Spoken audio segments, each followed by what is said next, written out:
What's going on, everybody? It's your boy JP, and I have an absolute banger for y'all.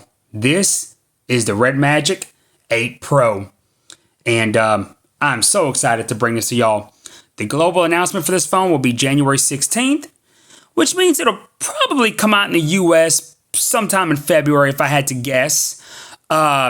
Today's actually the 8th. It's a Sunday, and I've had it since Tuesday, 5 days ago. So I have had it for quite a while. And I'm just generally just excited, just thrilled that I'm able to probably be one of the first, if not the first, in the US to actually do my little overviews that I like to do specifically on this phone right here. A lot of y'all know I am a huge RedMagic fan. I do know all of their shortcomings. I just think that their price to spec ratio is unmatched. You know, of course, as their shortcomings come, they have actually done a fantastic job with some of those with this phone. They have completely reimagined the gaming phone. And I will try to touch on that momentarily without rambling too much. Right now, I'm going to get right into the specs. This phone has the all-new Qualcomm Snapdragon 8 Gen 2 4nm chipset. It's actually built on a more advanced 4nm chipset than even the Snapdragon 8 Plus Gen 1 was built on. So it's not just last year's technology from the standard Snapdragon 8 Gen 1. But as we continue on, it has the with the Snapdragon 8 Gen 2, you get the Adreno 740 GPU. Now, before I tell you that that those are flagship specs, obviously 2023 flagship specs, not quite done yet, because this phone also has this, for reference, this is the 256 gig model with 12 gigs of RAM. But the reason why I had to take that pause there is because the 256 gigs of internal storage is UFS 4.0, not 3.1 that we've gotten accustomed to the past couple of years. This is UFS 4.0, and the RAM is DDR5X RAM, not just DDR5, but DDR5X. I mean, we've only been using DDR5 for the past year or two, because we went from 4X to 5, and now we have 5X. So I mean, you got faster RAM and you got faster internal storage. I mean, this is now we've seen 5X RAM already with the Dimensity 9000 Plus. The phone that I had. Let's see, what phone was that? The iQOO Neo 7 had DDR5X RAM. So that's not entirely new to the 2023, premium chipsets. I wouldn't be surprised if a Snapdragon 8 Gen 1 or 8 Plus Gen 1 or even a standard Dimensity 9000 phone had DDR5X instead of just DDR5, but I could be wrong. But I do know that the ROG Phone 6D series and the Neo 7 from iQOO, which were both powered by the Dimensity 9000 Plus, had DDR5X RAM technology. But UFS 4.0 to me is all new, and it's definitely blazing fast. Everything about this phone is blazing fast. I shouldn't even have to tell you that. I'm gonna jump into the cameras here. But before I do that, because I know everyone wants to really know some of the changes here. These are, because I missed the whole part. These are absolute insane flagship specs. Okay, I mean, you got the top of the top of the top, processor, top GPU. This combination is capable of hardware ray tracing. I mean, you got 12 gigs of RAM, but that's DDR5X. You got UFS 4.0 storage, 256 gigs of it. this is the Pro variant. There is a Pro Plus variant that actually offers 512 gigs of internal storage, and I think it also offers more RAM, 16, if I'm not mistaken. But the difference between the Pro and Pro Plus is the Pro Plus has faster wired charging speeds, but a smaller battery. Whereas this one, the regular Pro, has a bigger battery, which is 6,000 milliamps, but slower charging speeds. But it still charges at 80 watts, which is phenomenal in itself. I think. I mean, that's enough for me. I mean, 80 watts I would actually rather have the 80 watts and the 6,000 milliamp battery, honestly, than to have the 165 watts of the Pro Plus and the 5,000 milliamp battery. Now, granted, 165 watts is pretty insane. I will say, but 80 is pretty freaking quick itself.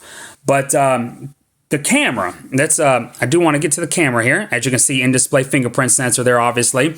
Blazing fast. It does have a blazing fast front-facing camera, of course, but it does have blazing fast facial recognition as well, even though the camera is under the display, which I'll touch on that as well. But this phone has an all-new camera system. I don't remember the last time RedMagic actually changed the cameras. They have been the same for quite a while. They did change them once before. Again, I have had all of them except the first two. I never had the original RedMagic, and I never had the second generation, which was called the RedMagic Mars. The RedMagic 3 was my first. Then I had the 3S. Then I got the 5G. Then the 5S, because they're Chinese and they believe that 4 is an unlucky number, so they skipped 4. And then after the 5S, of course, was the 6. The 6 had a Pro, but it wasn't. It was kind of the same here, where there was a difference in the battery and the charging speeds. But the Pro didn't have the under display selfie camera yet, nor did the 6S Pro. But it was the 7 Pro that introduced the in display selfie cam, and that was the difference there with the 7 Pro, the 7S Pro, and then of course here the 8 Pro is the standard model now. There is no non-Pro model. It's just the Pro and the Pro Plus, and the difference is again in the batteries and the charging speed. But they both have the in-display selfie camera now. But there was a time once before, excuse me, there was a time once before where they did change the camera system up, and I think it was the 6. No, that's wrong. That's wrong. It may have been the 3S, actually. It has been a while, I'm telling you. Somebody's probably going to correct me in the comments, and that's fine, because I need a history lesson or a brain refresher, if that makes sense. And people have been begging RedMagic for the longest to freaking update the camera hardware in the back. They finally have. This actually uses the same lens that the Galaxy S22 series uses, and it is the 50 megapixel, the 50 megapixel wide. Then it has an 8 megapixel. Let me turn it around here. And that back is gorgeous on this phone, by the way. But it does have that. I think it is the GN5, if I'm not mistaken. It's the Samsung lens that was featured on the Galaxy S22 series, the main lens. It's which is barely. It's not even a year old yet. Well, the lens I'm sure is a year old, because I'm sure there was phones from like Xiaomi, phones that I probably had that actually had that lens before Samsung themselves actually used it. But nonetheless, it's the sensor that that became known as, as big as it is specifically because of the Galaxy S22 series. Let's be honest about that, because remember, a lot of those other phones from Xiaomi, for example, Realme, Oppo, Vivo, a lot of those other phones that would have had that lens before Samsung themselves got it, they were phones that weren't widely available in the US. So as far as we go, the majority of people, 95%, they're going to know that lens from the Samsung Galaxy S22, which hasn't even been out a year yet. It'll be a year next month or the month after. Of course, next month is when Samsung will introduce the Galaxy S23 series. But the fact that RedMagic is using that lens, that GN5, I don't want to say that too many times because I don't know if I'm correct about that, but the fact that they're using that lens from the S22 is phenomenal. And of course, that's a wide lens. Then you have the 8 megapixel ultra wide, and then you have a 2 megapixel macro. And it is capable of 8K at 30 frames per sec, 4K at 30 and 60 frames per sec, and of course 1080p, of course, at 30 and 60 frames per sec, even 120 and 240 frames per sec, actually, out of the 1080p resolution. Then, of course, the selfie, which is under the display, and it is more discreet than ever. It is really incognito this time. It is very hard to see the imperfection where it's at. Whereas opposed last year, you could see the imperfection in the screen where the selfie cam was on the 7 Pro and 7S Pro, as well as most other phones that had, in-display hidden, selfie cameras like the one that Motorola came out with, as well as Xiaomi, and of course the ZTE, the Axon 40. To my knowledge, it was the Axon 40 Ultra. Yeah, the Axon 40 Ultra actually used a second generation of that selfie cam, whereas the RedMagic 7 Pro and 7S Pro used the first generation tech, the tech that ZTE actually introduced the year before. And of course, they do that for cost-cutting measures, because if you remember, the 7 Pro was the same price. The RedMagic 7 Pro was about the same price as the Axon 40 Ultra, give or take. There may have been like a $50 difference somewhere, in there.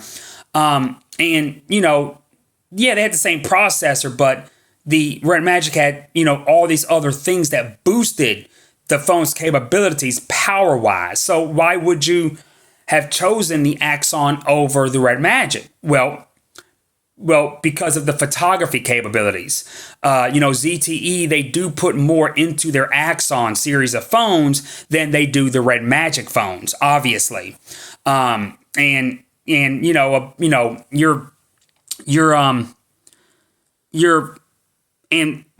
me there, y'all. And the other aspect of it, as to why you would choose the Axon was in case the hidden camera was in case that was a selling point to you, you are going, if that's a selling point to you, you're going to want the best of the best. And the Axon had the second generation, so it was not only more discreet, but it also worked better. You would kind of think that if it was more discreet, it may not work as good, but it's better. On every front, more discreet, and it worked better. So it was win-win if that was kind of your thing. But most people, I'm sure, that bought the RedMagic 7 Pro or 7S Pro as well as the Axon 40 Ultra, I'm sure the in-display selfie cam was more of a talking point, more of bragging rights, more so than a deal breaker. I could actually see it being a deal breaker for opposite reasons, because the photos didn't come out as great, and they're still not up to par like you would want them to be.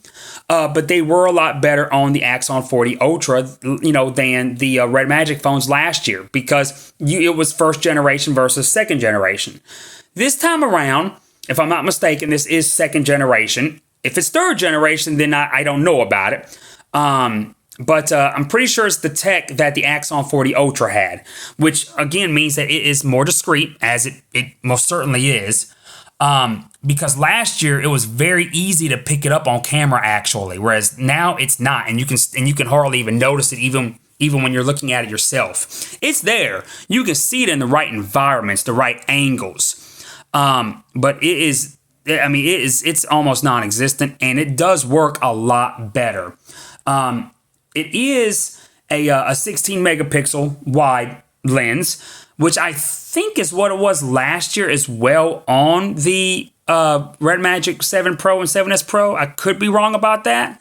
But it's the rear cameras that have gone through the most changes, and the overall design of the phone. I mean, it is gorgeous. I mean, they've completely redesigned it. They've completely just reimagined the gaming phone. They have done a fantastic job. It's completely square, kind of like the Galaxy S22 Ultra.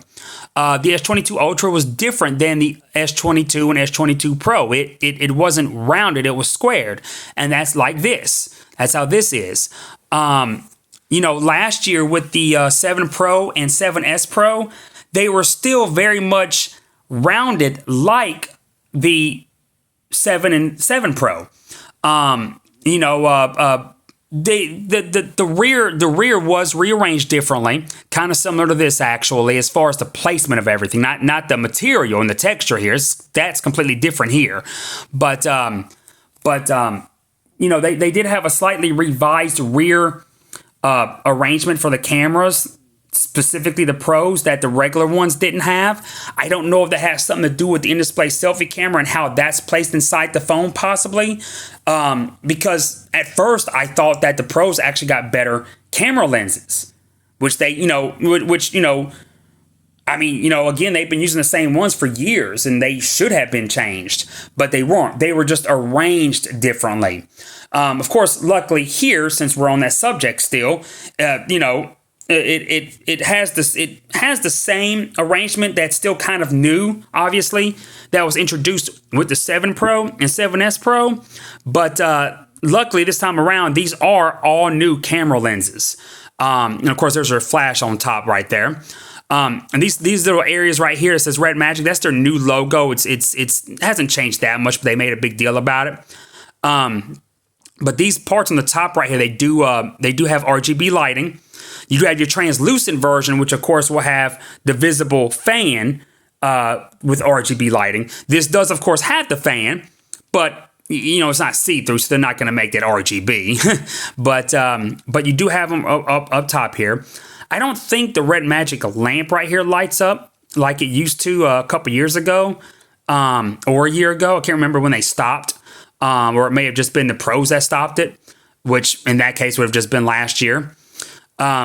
Because remember, last year we got the 7 and 7 Pro, but we didn't get the regular 7S, just the 7S Pro. But there was a regular 7S, but it was just released in Japan, or not Japan, but China. And of course, like the 7S Pro, it had the updated Snapdragon 8 Plus Gen 1. But again, there is no standard 8 at all anymore. There's not just a China only phone or something like that, like the 7S was. There's no standard at all. It's just the 8 Pro and 8 Pro Plus. And for those that are going to ask me how the pictures come out, to me, I think they come out great.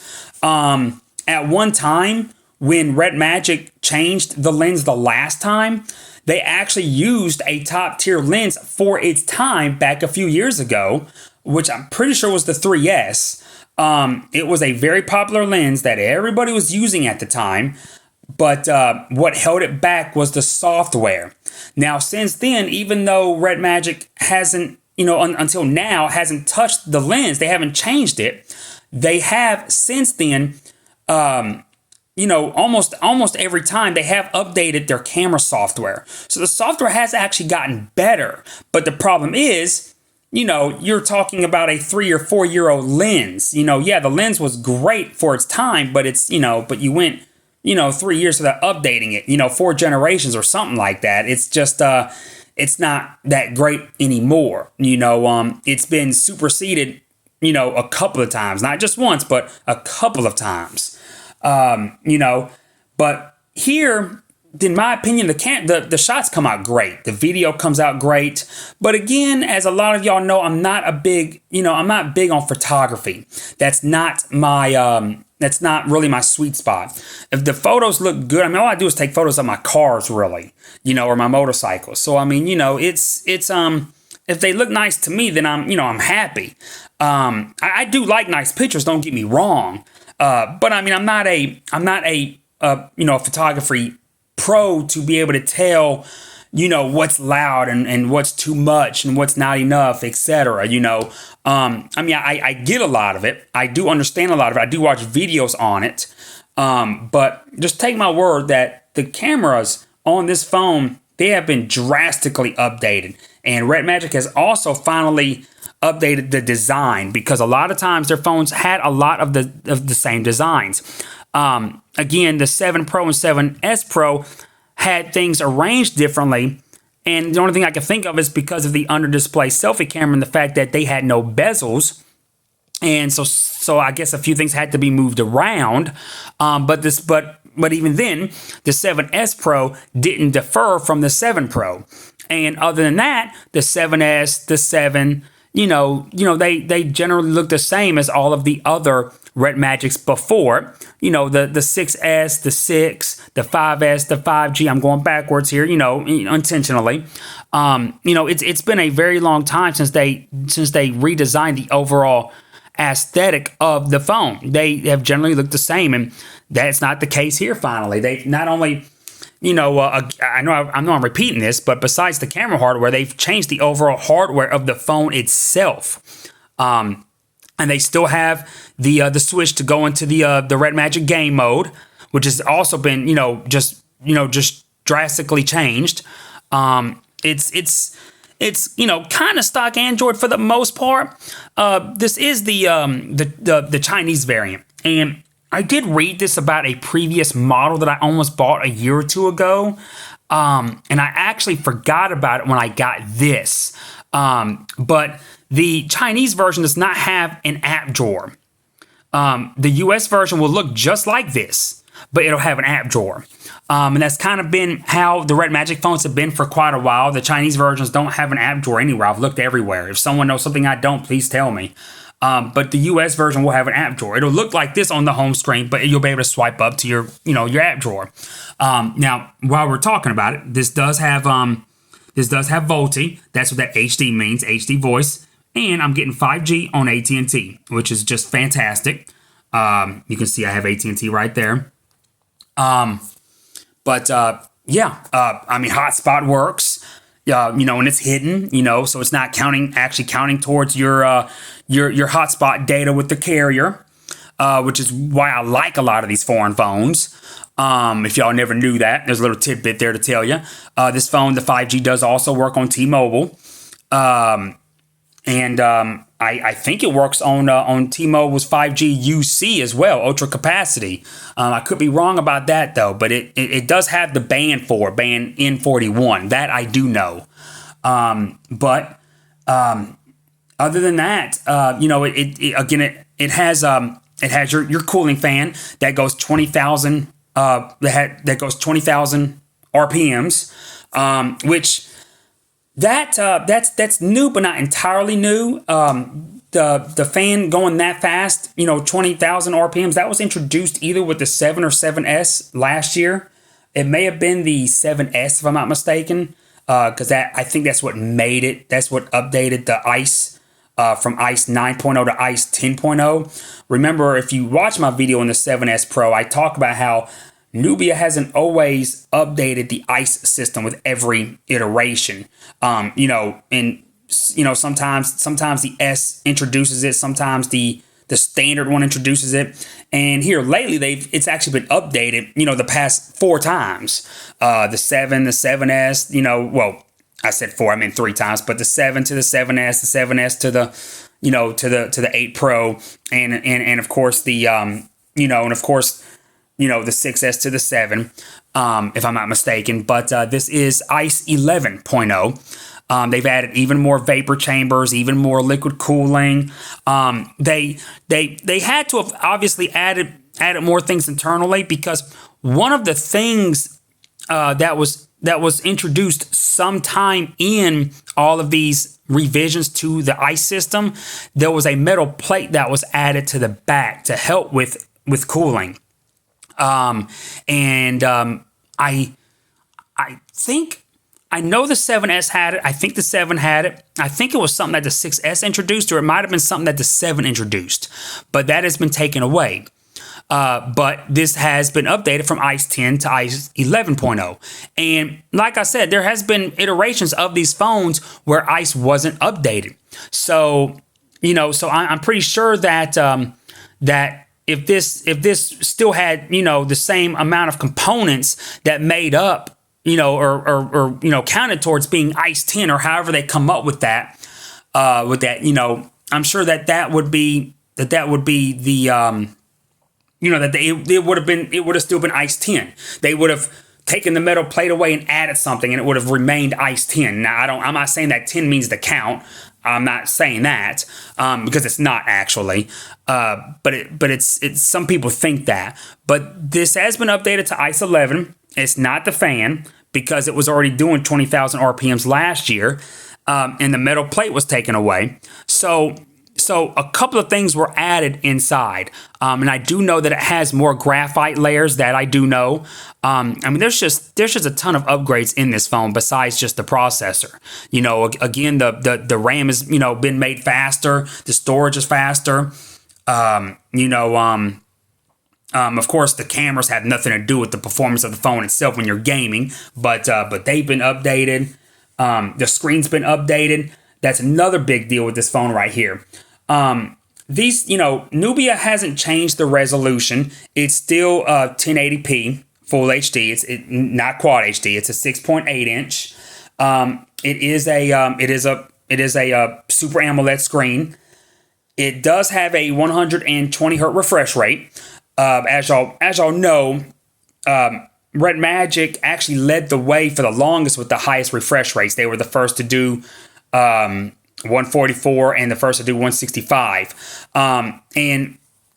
You'll notice last year that the Pros went down to 120 with the in-display selfie cameras, and that's what it has to do with. I'm not sure exactly what it is, but that's, you notice last year that the 7 and 7S had 165 hertz refresh rates, but the 7 Pro and 7S Pro only had 120, and that was because of the in-display selfie. And that's the case here. It is capped at 120 hertz refresh rate. Again, it is 1080, and of course that refresh rate is capped at 120 instead of 144 or 165 because of that in-display selfie camera. But this is another upgrade that Nubia has done here. Generally, and I think I talked about this with the 7S Pro video I did. Generally, to keep costs down, it was my assumption anyways, Nubia generally uses last year's OLED technology. Okay, so like last year the OLED, the top of the line OLED spec was E5 from Samsung, but last year the RedMagics used E4. The year before that, when E4 was top of the line, they were using E3. It's not a big deal, because their phones were always using the highest possible refresh rates, and they were still AMOLED at the end of the day. They were at least 1080p, which is fine by most people. It was understandable given the price. I wouldn't have expected top of the line. I think that last year's tech in that regard was perfectly fine. But here, they've outdone themselves again. This does actually have a top-of-the-line OLED technology, but it's not E6. It's not Samsung at all. They actually went with BOE on the screen technology, and it is BOE's equivalent to Samsung's E6 tech. And it definitely shows. The screen is brighter. It has a I want to say Well, actually, yeah. Okay, I'm reading it. I was gonna say 1200, but something told me it was 1300, and it is. It's 1300 nits of peak brightness. It does have 1 billion colors. It is HDR10 plus. And whatever BOE's top of the line OLED tech is, that's equivalent to Samsung's E6, is what this has right here. And again, it definitely shows. The camera does this no justice. It's I can definitely tell that this is just. I could always just tell, that from using so many other phones during the year that the RedMagics, they were using OLED tech from the year before. But this year, I've already had two E6 phones. Both the last year technically, I had the Vivo, the Vivo X90 and the iQOO Neo 7, which had E6, Samsung OLED panels, and this is just as colorful. I mean, it's fantastic to be honest, and I absolutely love it. But yeah, they've basically skipped a generation, if you will, as far as their history goes. They've never used E5 or an E5 equivalent, and it looks like they're not going to. They jumped right into E6 territory, and I'm guessing they went with BOE, for probably because it was offered cheaper than Samsung. Just to not to jump around here. I know y'all are wanting me to end this here, but this is just the box contents here. That's your 80-watt charger is included in the freaking box. There's your USB Type-C to USB Type-C cable. And yeah, there's your box there, the top part there, RedMagic 8. I did get it from Giztop.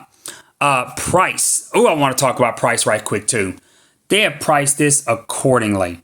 Giztop has this for starting at $699.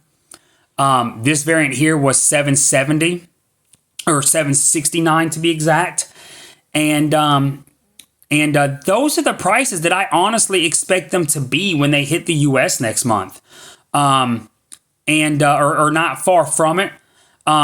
Definitely at or below. I hope not over it. Because I say that because these last year the 7 Pro was significantly higher than the 7. And even though the 7S didn't come out in the US, the 7S Pro was significantly higher than the 7S in China. Now, the 7S Pro was actually a little less in the US than the 7 Pro was, but it was still higher than the 7, which of course I would have expected. But that was also because the 7S Pro was introduced in the US with either less RAM or less storage at the base, at the minimum, than what the 7 Pro came out with. It may have been both, but it was either the storage, the RAM, or both. But it came out with less. The 7S Pro in the US, the base model had less than what the base 7 Pro came out with, hence the lower price. But it was still, in my opinion, a decent trade-off because you were getting the Snapdragon 8 Plus Gen 1 instead of the Snapdragon 8 Gen 1, which if we're being honest, was probably that was probably Qualcomm's biggest mid-cycle upgrade that they've probably ever done. The 8 Plus Gen 1 was just that much better of a processor than the standard 8 Gen 1. A lot of people have said that, and I agree with that. And of course, the Snapdragon 8 Gen 2 here just takes it to a whole nother level. Now, granted, this phone probably isn't the best to great efficiency because this is not the Pro Plus. It is the regular Pro, which means it has the bigger battery, the 6,000 milliamp battery. And this thing just lasts all freaking day. It's a champ. But there are phones out already with the Snapdragon 8 Gen 2 and much smaller batteries like the Motorola Edge X40, which is what I almost got. That has a battery capacity that's not quite 5,000. And from what I'm hearing, it's getting fantastic, it has fantastic efficiency itself, if that's, any measure to anybody.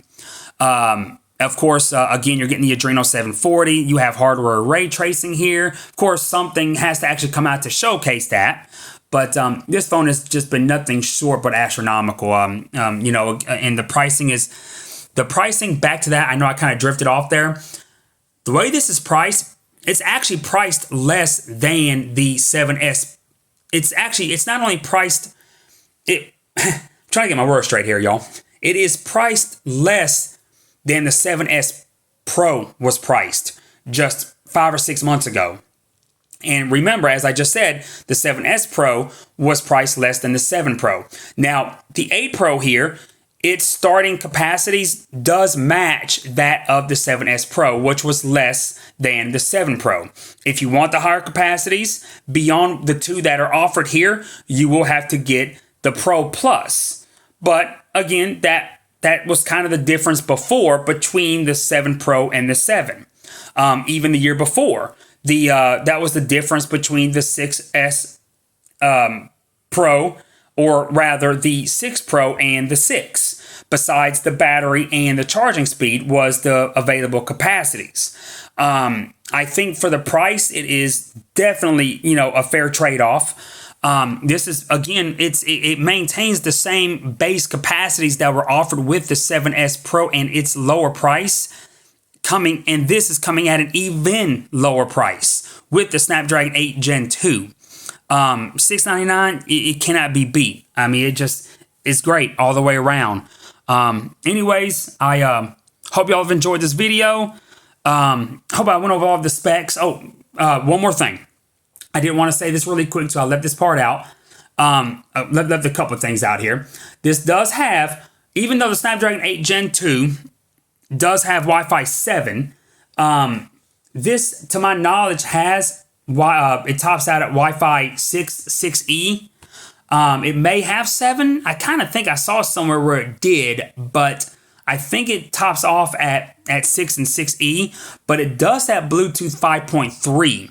And a lot of phones have 5.2, if that. This does have 5.3. Of course, it has NFC. And this does have Android 13 out of the box with RedMagic's new OS update of RedMagic OS 6.